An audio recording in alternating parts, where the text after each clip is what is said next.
This is Mary Terracent, and this is Steve Amber with the VOA Special English program Explorations. Today we talk about Amelia Earhart. She was one of America's first female pilots. Amelia Earhart was born in 1897 in the Midwestern state of Kansas. She was not a child of times. Most American girls at the beginning of the 20th century was taught to sit quietly and speak softly. They was not permitted to play ball or climb trees. Those activities were considered fun for boys. They was considered wrong for girls. Amelia and her younger sister Muriel were lucky. Their parents believed all children needed physical activity to grow healthy and strong.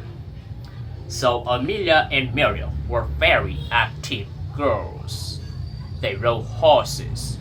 They played baseball and basketball. They went fishing with their father. Other parents would not let their daughter play with Amelia and Muriel. The Earharts lived in a number of places in America's Middle West when the girls were growing up. The family was living in Chicago, Illinois when Amelia completed high school in 1916. Amelia then prepared to enter a university.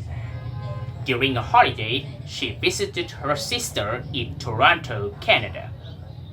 World War I had begun by then, and Amelia was shocked by the number of wounded soldiers sent home from the fighting in France. She decided she would be more useful as a nurse than as a student.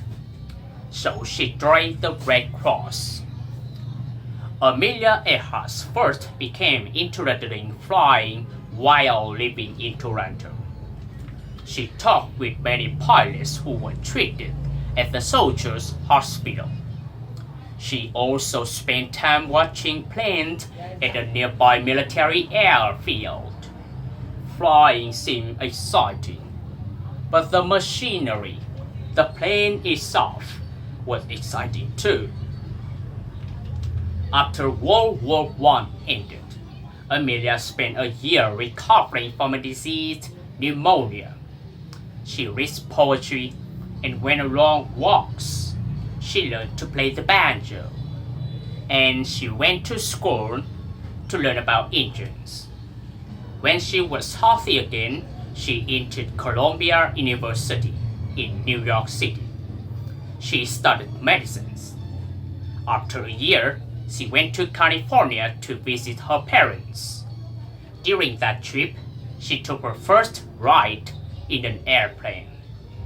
And when the plane landed, Amelia Earhart had a new goal in life. She could learn to fly. One of the world's first female pilots, Netta Snook, taught Amelia to fly.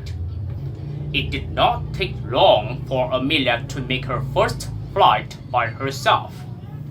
She received her official pilot's license in 1920. Then she wanted a plane of her own. She earned most of the money to buy it by working for a telephone company. Her first plane has two sets of wings, a biplane. On June 17, 1928, the plane left the eastern province of Newfoundland, Canada. The pilots and engine expert were met. The passenger was Amelia Earhart. The planes landed in Wales 20 hours and 40 minutes later. For the first time, a woman had crossed the Atlantic Ocean by air. Amelia did not feel very important because she had not flown the plane. Yet the public did not care. People on both sides of the Atlantic were excited by the tall gray girl with short hair and gray eyes. They organized parties and parades in her honor. Suddenly, she was famous. Amelia Earhart had become the First Lady of the Year. She wrote a book about the flight. She made speeches about flying. And she continued to fly by herself across the United States and back. Flying was a new and exciting activity in the early 1920s. Pilots tested and demonstrated their skills in air shows. Amelia soon began taking part in these shows. She crashed one time in a field of cabbage plants. The accident did not stop her from flying, but she said it did decrease her desire to eat cabbages. Flying was fun, but costly. Amelia could not continue.